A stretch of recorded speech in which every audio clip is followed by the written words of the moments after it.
We are thrilled to have a conversation with Jenan, who came all the way from Chicago, who, as you heard a little bit in the program, wasn't feeling great yesterday, but mustered up enough energy and spirit to be here with us to have this amazing conversation about many things related to bridge building, civility, pluralism, all the things that we probably are not supposed to be talking about, depending on who you ask.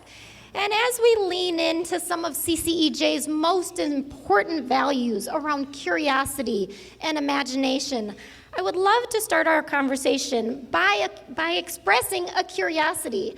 I am so curious. If those in the federal government saw and experienced what we are experiencing today, if instead of eliminating DEI, if maybe they would embrace it, maybe they would expand it, maybe they would elevate it, because what is happening today, thank you. What is happening today, the joy and the love that I have experienced in the last 60 minutes in this room is more powerful than anything else that can happen on the counter side of elimination. We are here today because we believe in these values, and CCEJ is not going anywhere. We have been here for 60 years, and we are going to continue to do the work of bringing people together of all different faiths, of races, sexual orientations, genders, and we have that in this room. It is so beautiful and incredible, and we are excited to continue the work. With that, Jenan, I would love to just get into conversation with you. You have been doing such important work at Interfaith America for almost 2 decades around bridge building, bringing together different people of different religions, which, as you know, NCCJ or CCEJ, that was how we started. We were the National Conference for Christians and Jews. We then realized there were so many identities that needed attention and needed to be brought together, frankly. Can you talk to us a little bit about Interfaith America's position on pluralism? Maybe also share with us what it is and why it's so important, as we do have so many different people in the room, and we don't want to assume everyone knows everything. Thank you all for having me today, and pardon me for my raspy voice. My name is Jenan Mohajir. As you mentioned, Reena, I've been working at Interfaith America for almost 2 decades, and I think I want to start with a really quick story about how I came into this work, which I think will speak a little bit to our positioning around pluralism. So I'm at the tail end of Gen X, so I was in college in the early 2000s, and my family is Muslim and from India. I like to say I have ambiguously brown face, so I can be mistaken to be from many different parts of the world. I was born in India, in southern India. I was raised in Qatar. My dad was an engineer working in Qatar in the 80s and 90s. And then my family moved to Chicago, to the suburbs of Chicago, when I was just shy of my 16th birthday. Now, I say all of that because those are all very different places to grow up. And those of us who are third culture kids often know that what it means to be a third culture kid is to be from everywhere and nowhere at the same time, right? Home can be many different places, and you're never quite at home because you're from so many different places. And growing up that way, I made a choice to, my family was culturally Muslim at the time when I was growing up. We ate the food, wore the clothes, celebrated the holidays, but we didn't have necessarily a ritual, prayer practice, etc. So when I started college at a Catholic university, I was asking myself a lot of questions about belonging and about what it meant to be a young person who was really invested in doing volunteering work in my city on the south and west sides of Chicago. I was very drawn to the specific Catholic teachings of my university and was trying to look for, ways of connection to that space. And what that took me to is it took me back to my own Muslim roots. So as I was navigating that in college, I was in front of a classroom full of freshman students in my senior year, and this was the morning of 9/11. And I knew really quickly that I would not be talking about service learning and Muslim inspirations for service in that moment. There was a young man on one side of the room who raised his hand and said, "Why do Muslims hate Americans?" And there was another young man on the other side of the room who was a Muslim American student who raised his hand and said, "Why does everyone think we had anything to do with this heinous crime?" And I realized as a young person in front of that room, I didn't have the skills to make that conversation a productive one. And I looked at the professor who was teaching the class, and I realized he didn't have the skills to make that conversation a productive one. And when I left that room, I had 2 missed calls on my Nokia flip phone at the time. One of them was from my dad telling me to come home, and one of them was from my campus ministry mentor, who was basically calling to check on me. His name is Carl Nass. We are, 25 years out, still friends, still in touch. And I realized part of what that space needed was the relationship that Carl and I had managed to develop over the last 4 years. And that really came from a place of deep curiosity. It didn't come from a place of equalizing what our differences or beliefs were, but it came from a place of recognition that there are things that will be very different, whether that's cultural context, whether that's religious belief, whether that's theology or culture or politics. There may be very deep differences between us, but there are also shared values that can connect us around common causes for concern. So I say all of that because that's essentially how Interfaith America defines pluralism. Pluralism, sometimes we call it civic pluralism, because for us, even though our particular view of pluralism comes from recognizing that religious diversity is anchored in as one of the foundational values for the creation of the United States, it's a foundational value that's both a positive one and a not so positive one, right? 20% of enslaved people who were brought to the American shores were Muslim from different parts of West and East Africa. And the Founding Fathers also had a deep understanding of what it means to give religious pluralism a voice in the ways that they thought about founding this country. So that tension that is present at the founding of our nation is also very much present in our space today. So the way that we think about civic pluralism is really in 3 parts. The shorthand version of that is respect, relate, cooperate. The longhand version of that is that we have to start at a place of curiosity, of being able to show each other the courtesy of hearing each other's stories.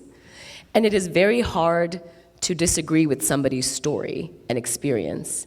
It's very easy to throw data points at each other, and especially in a world where data and fact is no longer anchored, it's very easy for that to be an unproductive conversation. So we start at the point of sharing our stories, sharing our narratives, sharing our lived experiences, showing curiosity with one another, asking questions. The second part is creating mutually inspiring relationships. So understanding that we may not have agreement across the board. We may have very different theological beliefs, we may have very different political beliefs, etc. But it's important to still figure out how to have a relationship with someone who believes differently than you. And the third part of that is that it's not just enough to have relationship, but actually it's more important to then figure out what is the collective power that you have in those relationships to address issues of common concern.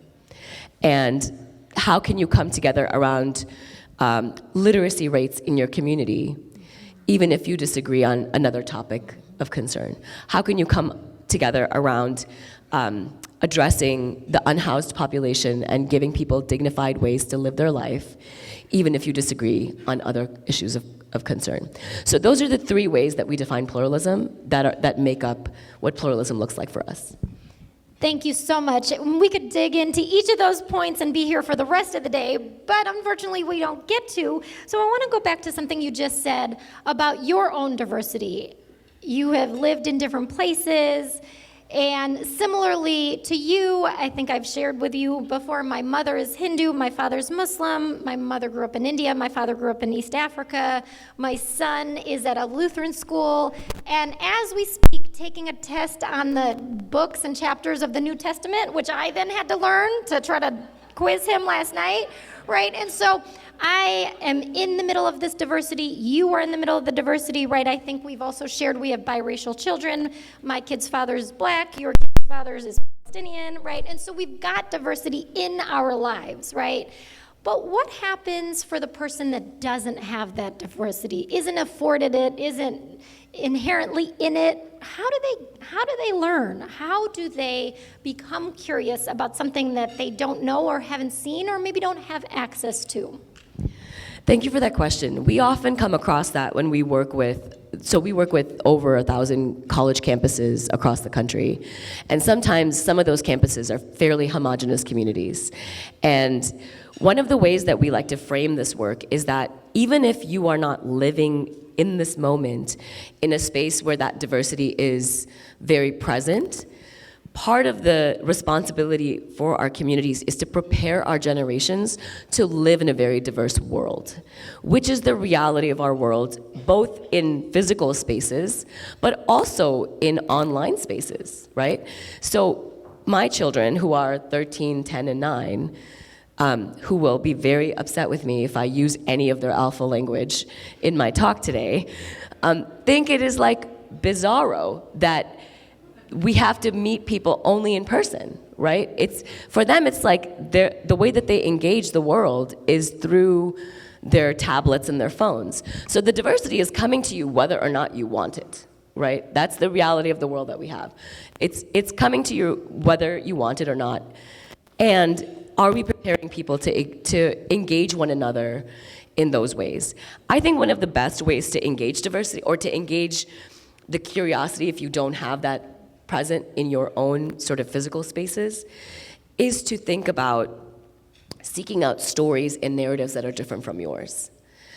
And that is one of the best ways to both humanize a people, a community, a person who you don't know much about, is through encountering their story, through being curious about their life experience, and then also inviting that into your spaces. So my children are part Palestinian, part Indian, part Irish. We have all of the things. And part of one of the things that I really committed to when they were much younger is we would have, books about various different kinds of cultural and religious holidays.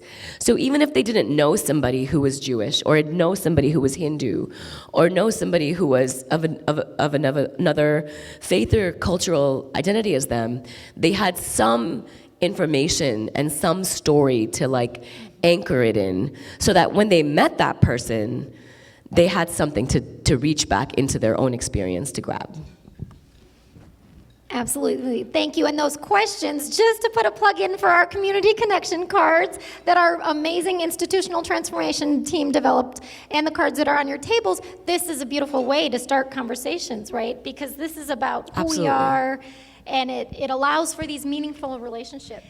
I do want to talk to you, though, about something that is serious and a little harder to talk about, which is this concept of dehumanization that, unfortunately, I feel like we have been seeing a lot of. Mm-hmm. Can you talk about experiences that you've had where you have seen us in community dehumanize one another, and then how do we pivot? What do we do? What are the skills that we need to turn that conversation or experience around?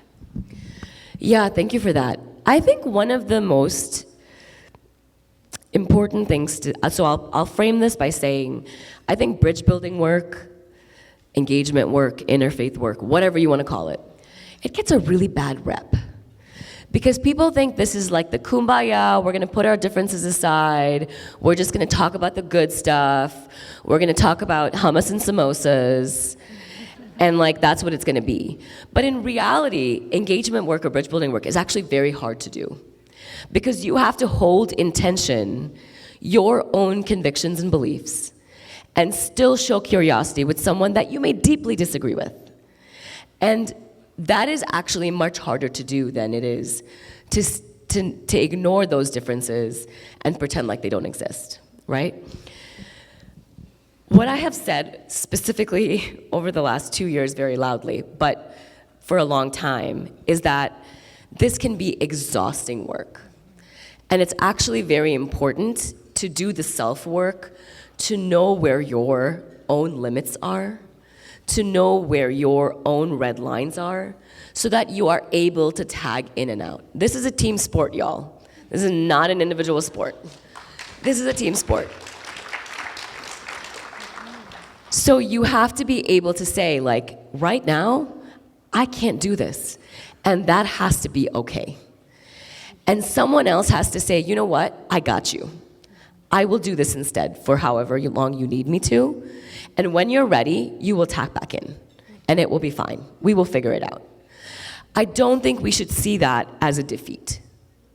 I don't think we should see that as taking a step back, but rather as a way to actually honor the differences and the deep complexity and tension of doing this work. Beautiful, absolutely. And so just to normalize how hard this work is and to be able to really tap into ourselves, can you talk about what post-October 7th has been like for you? I know for us at CCEJ, we have experienced a range of emotions, leaning from hurt, upset, disappointed, to uncertain, to we're done, we all just want to go work at a coffee shop, right? All the different emotions. Amen. It's been so hard. Can you talk about being in this space, doing this day in and day out, what October 7th and post has been for you? Yeah, thank you for that question. So I was actually traveling on October 7th. I was traveling for work. I was coming back from a work trip when we started seeing the news sort of come through our phones. And I made an effort to reach out to my colleague, Rebecca Russo, who is Jewish. And Rebecca and I have worked together at Interfaith America for over 10 years. And I reached out to her because I knew she had family in Israel. And I wrote to her, I texted her and said, hey, I'm thinking about you. I hope you're okay. I hope your family's okay. And then I texted my son, who was home, who is 13, who is very proud of his Palestinian Indian heritage, and just said, try to stay away from the news on the phone, and we will have a conversation when I get home. And Rebecca and I have spent a lot of time over the last 18 months or so, really sort of talking about our relationship, our friendship, specifically in this moment where lots of Muslim and Jewish communities are not in relationship with one another. And to kind of think about, how do we keep navigating this very difficult space? And at the same time, I have Palestinian children. My ex-husband's family, our family, is a family who left in 1948 when they lost their ancestral village. My ex-husband and I were able to actually visit his ancestral village through some work that we did together with the Jewish Institute in Jerusalem. And it was very hard to be there and to not see any markers of Palestinian or Muslim life in this village of his, which is where his family's from. And also carrying the guilt that his family would not be able to make that visit or pilgrimage, right? When I drove my son to school that Monday morning, a day and a half after October 7th, I gave him a little pep talk. I was like, I know you watch the CNN newsreels at the end of your social studies class. It might feel weird. Talk to me if you have anything. And his response to me was, it's okay, Mama, I'm used to the racism. And that was heartbreaking. Knowing that he had already made his peace with the fact that that was going to be a conversation that was not a safe conversation for him. And in the months that passed, he came up to me a few times and said, is it possible for me to speak up for Palestine without being called a terrorist? And the answer to that should be yes. And what we're seeing in the country today is over the last, since October 7th, threats against Jewish communities have tripled. So anti-Semitism is on the rise. Threats against Muslim communities are at a 30-year high. So we started tracking Islamophobia threats against Muslim communities 30 years ago, and they have been the highest in the last year and a half. And that is just not a sustainable reality. Specifically given the realities of what we're seeing in our national front, it's just not sustainable. So for us, it has really been about navigating this through the lens of knowing when you need to take a step back, to do your own healing, to do your own processing, and then when you are able to step back into that space of being curious and being able to engage. And it's okay if that's not possible in the short term. For us, I know at CCEJ, we had many moments where we thought, we can't engage because we actually just don't even know how. It was really difficult for us because we had people really saying to us, you need to take a position this way, and you need to take a position this way, and if you don't, we're going to stop donating. And they did in both instances, right? And what was interesting was that this bridge building space and this space of pause and healing was not normalized and was not actually okay, right? And I'm really curious, how do we get more people on this train of bridge building? Takes time, it takes meaning, it takes relationship building, it takes intention. And it's okay for us to have the pause, because it just feels right now so polarized. Yeah, absolutely. I think it's important. I mean, this is where, when a crisis of this magnitude is upon us, that is not the time to start the bridge building work, right? Because when the crisis is upon you, you are not in your anchored state. You are in trauma brain. I'm just going to use that word. And when you're in trauma brain, the better parts of yourselves are not the selves that are coming forward. So if there isn't a place where this has already been anchored, it is not possible to start this work in crisis. Bridge building work is the long game. You have to start it behind closed doors sometimes. You have to start it in small rooms with stakeholders, and then slowly bring in people. It is the long game. It takes a lot of strategy, and it takes a lot of time. And there will be setbacks, because we live in a world where there are setbacks. And then you just have to pick up and start over again. What I will say is also that the expectation that we can come to the table to be bridge builders when we haven't done some of that inner healing and processing is just a false expectation. We're not going to be able to actually understand what is being presented to us if we don't feel holistic and healed on the insides, right? So that is something that will take time, and it's really important to recognize that everyone might not be in that place. But who are the stakeholders who can take those risks? Who are the stakeholders who can be people who are having those conversations, whether it's in public or in private? And that's, I think, identifying those people and building social capital with those people is really important. I am curious about this next generation of leaders, the people that are going to sit in our seats in the next 20 years or so. What are your aspirations for them? Oh my gosh, so many aspirations. The interesting thing about social media and being glued to our screens is that in one sense, it opens up the whole universe to you. And in a different sense, it squarely puts you in an echo chamber. Because the way that social media works is that the more you click on something, the more the algorithm will give you that thing. So my Jewish colleague Rebecca and I oftentimes will have this once in a while, be like, let's compare our Facebook feeds, or let's compare our Instagram feeds. And there is no overlap in our feeds. Like, absolutely no overlap, right? Because that's just how social media functions. The algorithm is that it will show you the thing that it thinks you want to see, and it will not show you the other thing that you may disagree with. So in some ways, I think our biggest challenge with this upcoming generation is to give them the tools to be curious with one another, whether that's in person or online, and to give them the tools to actually question when something is presented to them as fact, to make sure that it is in fact coming from a place of trust. And that, I think, are two really important things. Thank you. And with that, I want to just really do a sincere shout out to the educators that are in this room. We have so many in the back.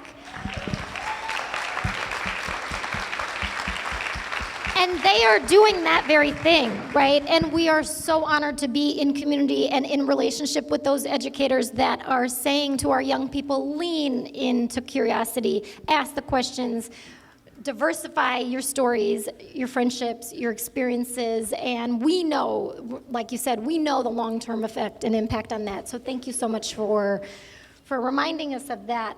Before we get to a couple of these questions, I do want to ask you a really personal question, because I think, again, it is so important that we show up as humans. We are normalizing the pain, the uncertainty, the challenges, the highlights, the joy, all of it. What are you doing to take care of yourself in the moment? So this is a sort of a cop-out answer. When I'm not doing Interfaith America work, I perform with a storytelling company called Second Story. I don't do a lot of performances. I do like one performance a year. And I think to me that's one of the ways that I get to kind of separate myself from the professional storytelling that I'm doing, to then lean into, stories that are personal about my kids or about the things that are happening, in my personal life.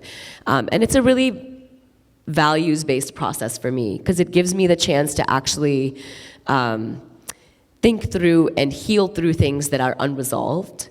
And that is one way that I end up taking care of myself, is through being on stage, being a storyteller. Thank you. And related to that, we have a couple questions about the current moment and how do we get through it? It is so much, right? We're waking up every day to a different headline. Dwayne, my heart goes out to you, because on the 30 minutes of every hour, you have to give us those headlines. So if you tune in to NPR after, I think, 1 o'clock, you will hear Dwayne telling us those headlines, which I am in a space of being so resistant to, because they are so challenging, and particularly as it relates to the DEI executive orders, the ICE raids, the immigration pieces, right? There is the LGBT community, the attacks there, right? These are all of the things that CCEJ stands for. And again, we are not going anywhere. We are standing really firm. But how do we show up in this moment when there is so much coming at us, and so much that is in just direct conflict with who we are and what we believe? I think this is a moment for really sort of leaning into our local communities to start off, to get to know your neighbors. Who are they? Actually have those very deep local connections with people. Lean into the spaces where you can think about the needs of your communities and what those needs require, and actually be very present in that. I think that's one thing that we can do to push back against the intentional chaos that we are sitting in, that are coming through from our federal government, from the headlines, et cetera. And it's an intentional overwhelming, right? It's to send us into a place of despair and to not be able to function in some ways. So being very locally connected and present and active is really important. And then I think it's really important for all of us to have our people. And you get to decide who your people are. I'm not going to tell you who your people are, right? You get to decide who your people are, whether they're your family, whether they're your chosen family, whether they're your local community, like your religious community, whether it's your YMCA, whatever it may be. You get to have your people, and that needs to be a place of refuge for each of us. And it needs to be a place of regeneration. It needs to be a place of energy. And I will say, beware of the trauma Olympics, because that sends us to an unproductive place rather than a productive place. And there's a metaphor that we often use at Interfaith America that our founder started, called the potluck nation. So it's reframing America from the melting pot kind of metaphor to saying that actually we're a nation. I'm Midwestern, can you tell? That we're a potluck nation. And what it means to have a potluck nation is that everybody gets to bring their best dish to the table, and everybody gets to pick what they're gonna eat. You may not eat the pecan pie because you're allergic to pecans. You may not eat the very delicious collard greens because you're Muslim and you're not sure if there's bacon in it, right? You may not eat the shrimp because you're Jewish and you don't eat shellfish, but it gets to be at the table. And you get to compliment your hosts, and you get to share in that meal, and you get to be there in your comfort zone. And guess what? Maybe the next time you go to the potluck, the dish that you could have eaten but you didn't eat, you're like, okay, maybe I'll try that. That sounds like my kids. They'll like reluctantly try a vegetable. But that's the vision of these communities that we'd like to push forward, is what does it mean to be part of a community where there is diversity, where you get to bring your best dish to the table, you get to choose which of those dishes you're going to engage in, but everybody is welcome. Yeah. And it is a space where you will be honored and your story will have voice. Thank you for sharing that. It was bringing me back to about 15 years ago, an experience I had, and I would love to ask you just a little bit about how you might have responded and how we tie in this concept of grace and forgiveness into bridge building. So about 15 years ago, I was in St. Louis. I was running the Interfaith Partnership and was invited to go to lunch with the Archdiocese of St. Louis. And my board chair and I showed up at the Archdiocese's home, which is beautiful and amazing. My board chair at the time was Harvey Schneider, a very Jewish man, and then myself. And one might assume from my last name that I'm Muslim, or maybe by looking at me, that I was Hindu, so I didn't maybe eat meat, or if I was Muslim, I didn't eat pork. Harvey, my very Jewish board chair, didn't eat pork, right? And we were served for lunch pork tenderloin. That was the lunch. Wow. The face of this poor archdiocese, I'm forgetting, Raymond Burke was his name, Archdiocese Burke, was one I will never forget. He was completely red and so embarrassed, right, that when he opened the plate to see what was being served, and so apologetic, they worked so quickly to get us different food. And in that moment, though, we were there to bridge build, right? There was a colossal mistake that had been made about food. One actually that we made here at CCEJ, some of you might remember. We served bacon on those plates just a couple of years ago. Not anymore. One that we learned from. Will you tell us about grace, forgiveness? How does all of this intersect with this idea of bridge building? Yeah. I mean, I think it's always important to honor the things that you need to honor for yourself and to let that be known. So I would say, if I was in your shoes at this lunch and I was served, I'm a Muslim also, I also don't eat pork, that I was served pork tenderloin, I'd just be like, oh my gosh, I'm so sorry, I can't eat this, right? So I think that it is possible to hold on to your values and to not compromise on that part of yourself that are really important to you, and still show grace in that moment to the person who maybe, in this case, I'm guessing that it was just an error. It was whoever was in charge of the menu did not have enough religious diversity training that you need in order to make the right choice, right? So I think it's really important in that sense to show the grace, to show understanding that there was a mistake, and then to basically move on and to not dwell on that for too long. Thank you. And this is related to one of the audience questions.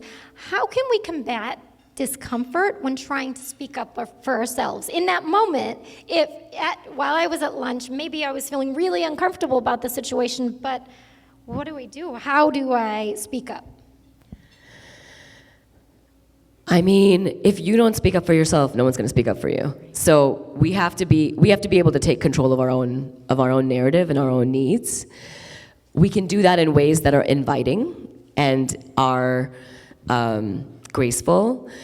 And I'll give you a religious tool that I use, which also can be construed as an interfaith tool, I guess. So before I do any kind of speaking engagements like today, I often take a moment to read the verses from the Quran that are directly related to Moses when he was preparing to go and face Pharaoh. So there is a prayer that Moses does, which basically is invoking God's mercy on him. And he says, open my breast and make my speech clear.